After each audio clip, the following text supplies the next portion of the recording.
മഴക്കാലത്ത് എല്ലാവർക്കും വിശപ്പ് ഇച്ചിരി കൂടുതലല്ലേ? അതുപോലെ തന്നെയാണ് കേട്ടോ നമുക്ക്. മഴയായി കഴിഞ്ഞാൽ പിന്നെ വൈകുന്നേരം ചായക്ക് എന്തെങ്കിലും ഒരു കടി കടിക്കണം, അല്ലേ പിന്നെ വല്ലാത്തൊരു അസ്വസ്ഥതയാണ്. അതുകൊണ്ട് നമ്മൾ എന്ത് ചെയ്ത് ഉച്ചക്കത്തെ വിശ്രമത്തിന് ശേഷം നേരെ അടുക്കളയിലേക്ക് വിട്ടു. അടുക്കളയിൽ ഉറങ്ങിക്കിടന്നിന്. അപ്പോൾ എന്ത് ചെയ്ത് വേഗം ലൈറ്റ് ഇട്ടു. ലൈറ്റ് കത്തിയില്ല എന്ന് പറഞ്ഞാൽ ഒടുക്ക അങ്ങനെ കത്തി. കുറച്ച് മട്ടേരി ഉണ്ടായിന്. ആ മട്ടേരി എന്ത് ചെയ്ത് കയ്യോടെ പൊക്കിയ മാത്രമല്ല, അത് നന്നായി കഴുകി വൃത്തിയാക്കിയ ശേഷം ഒരു ചീനച്ചട്ടി എടുത്തിട്ട് അത് അങ്ങോട്ടും ഇങ്ങോട്ടും ഇട്ട് ഇതാ കറുമുറ പൊരിഞ്ഞ് വരുത്തക്ക ഇളക്കി എടുക്കുമെന്ന്. ഏകദേശം നല്ലോണം അരി മൂത്ത് നല്ല പൊരി പോലെ വരുന്ന സമയത്ത് ഒരു 3-5 ഏലക്കായി അതിൻ്റെ അകത്തേക്ക് ഇട്ട് കൊടുക്കുക.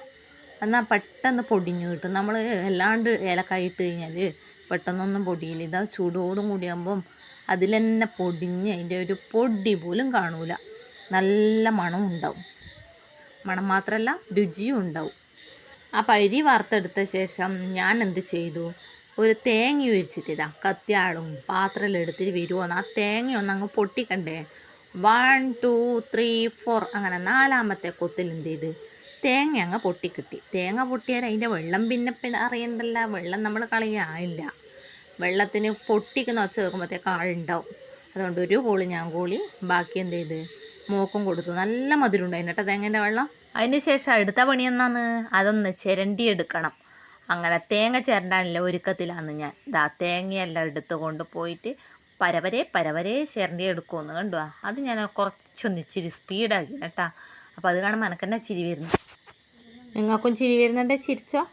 അത് കഴിഞ്ഞിട്ട് അടുത്തതായിട്ട് ഞാൻ എന്താ ചെയ്തതെന്നറിയാം. ഒരു തേങ്ങക്ക് 2 മുറി കഷ്ണമല്ലേ ഉണ്ടാവുക. അതിൻ്റെ 1 മുറി കഷ്ണം മാത്രമേ ഞാൻ എടുത്തുള്ളൂ. ഞാൻ കുറച്ച് അധികം അരി എന്ത് ചെയ്ത് വറുത്ത് വെച്ചിന്. കാരണം പിള്ളേർ പെട്ടെന്ന് സ്കൂളിൽ നിന്നെല്ലാം വന്നിട്ട് വിശക്കുന്നതെന്ന് പറയുമ്പോൾ അതാക്കി കൊടുക്കാമല്ലോ എന്ന് വിചാരിച്ചിട്ട്. അപ്പോൾ അടുത്തതായിട്ട് വെല്ലം ചിരണ്ടണം. അപ്പം എന്ത് ചെയ്ത് തേങ്ങ ചിരണ്ടി കഴിഞ്ഞ പാട് ഞാൻ എന്ത് ചെയ്ത് അതെല്ലാം പാത്രത്തിലേക്ക് ശരിക്കും മാറ്റി വെച്ച്. അപ്പോഴത്തേക്ക് നോക്കുമ്പോഴത്തേക്കുണ്ട് തായി എല്ലാം വേറിയിട്ടുണ്ട്. പിന്നെ വേറിയത് കണ്ടു കഴിഞ്ഞാൽ എനിക്ക് സമാധാനം ഉണ്ടാവില്ല. അത് കയ്യോടെ തുടച്ചിട്ടേ ഞാൻ അടുത്ത പണിയെടുക്കുമല്ലോ.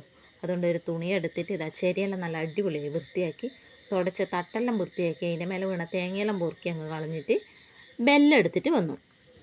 അത്യാവശ്യം വലിപ്പമുള്ള ഒരു 4 ആണി ബെല്ലെടുത്തിട്ട് അത് നന്നായിട്ട് ഒരു കത്തി കൊണ്ട് ചിരണ്ടിയെടുത്ത ശേഷം നമ്മൾ വറുത്ത് വെച്ച അരി ഉണ്ടായിട്ടില്ലേ, ആ അരി എന്ത് ചെയ്ത് ഉണങ്ങിയ മിക്സിൻ്റെ ജാറിൽ ഒരിട്ട് പോലും വെള്ളമില്ലാണ്ട് ഉണങ്ങിയ നല്ല മിക്സിൻ്റെ ജാർ എടുക്കുക. എന്നിട്ട് അതിൻ്റെ അകത്തിട്ട് നന്നായിട്ട് പൊടിച്ചെടുക്കുക.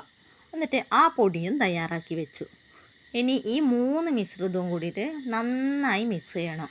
അങ്ങനെ മിക്സ് ചെയ്യണ്ടെങ്കിൽ എന്ത് ചെയ്യണം, വീണ്ടും നമ്മൾ മിക്സിയിലേക്ക് ഇട്ട് കൊടുക്കണം. പണ്ടുള്ളവർ ഒരളിനെ കൊണ്ട് കുത്തി ഇടിച്ച് ഉണ്ടയാക്കി എടുക്കും. തേങ്ങയും വെല്ലും അരിപ്പൊടി എല്ലാം കൂടിയിട്ട്. അന്നേരം ആ ഉരലിൽ തന്നെ നമ്മളെല്ലാം പണ്ടെല്ലാം വയറ് തിന്നിട്ടുണ്ട്. ഇപ്പം പിന്നെ ആരും ഉരലിലൊന്നും കുത്താൻ മെനക്കിടുന്നില്ല. കുത്തിയിട്ടുണ്ടെങ്കിൽ നാളത്തേക്ക് കിടപ്പിലായിരിക്കും. അത്രയ്ക്ക് ഉണ്ട് ഇന്നത്തെ ബാല്യക്കാരത്തുള്ള ആരോഗ്യം. അതുകൊണ്ട് ഞാൻ എന്ത് ചെയ്ത് കയ്യോടെ മിക്സിയിലിട്ടിട്ടാണ് ഉണ്ടയാക്കാനില്ലേ തയ്യാറെടുപ്പ് നോക്കുന്നത്. വെല്ലം തന്നെ 2 വിധം 3 വിധമായിട്ടുണ്ട്. ഒരു വെള്ള കളറിരിക്കുന്ന വെല്ലമുണ്ട്, ഒരു കാപ്പി കളറിലുണ്ട്, ഒരു കറുപ്പ് കളറിലുണ്ട്. ഇത് ഏകദേശം ഒരു കാപ്പി കളറില്ലതാ. അത് വേഗം ചിരണ്ടാൻ കഴിയും. വെള്ള കളറില്ല വെല്ലം ഉണ്ടല്ലോ, പെട്ടെന്നൊന്നും ചിരണ്ടിയെടുക്കാൻ കഴിയില്ല. അതിൻ്റെ ചൊയ്യൊരു മാറ്റാന്നേ.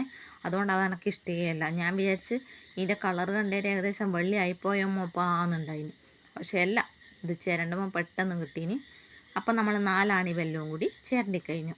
ഇതാ പൊടിച്ച പൊടി, വെല്ലം, ചിരണ്ടി വെച്ച 1 മുറി തേങ്ങ.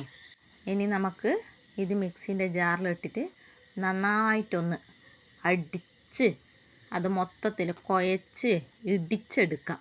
അതിന് ആദ്യം എന്ത് ചെയ്യുക, ഇതാ ജാറെടുത്ത് അതിലേക്ക് ആദ്യം കുറച്ച് അരിപ്പൊടി ഇട്ട് അത് കഴിഞ്ഞിട്ട് തേങ്ങയും വെല്ലവും ഇട്ടിട്ട് എന്ത് ചെയ്ത് നന്നായി അടിച്ചെടുത്തു. അങ്ങനെ ഒരു 2 ഓട്ടം ഇടാനുണ്ടായിന് കേട്ടോ.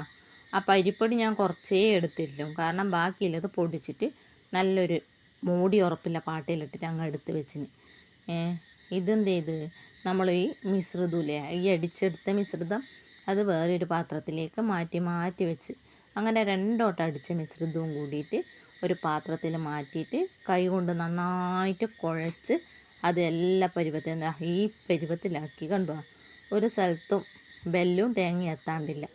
ഇനി എന്ത് ചെയ്യുക, അടുത്ത ഇത് നമ്മളെ ഉണ്ടയാക്കുക എന്നുള്ള ഒരു കർമ്മമാണ്. ഇതാ കണ്ടോ, ഞാൻ ഉരുട്ടുകയാണ്.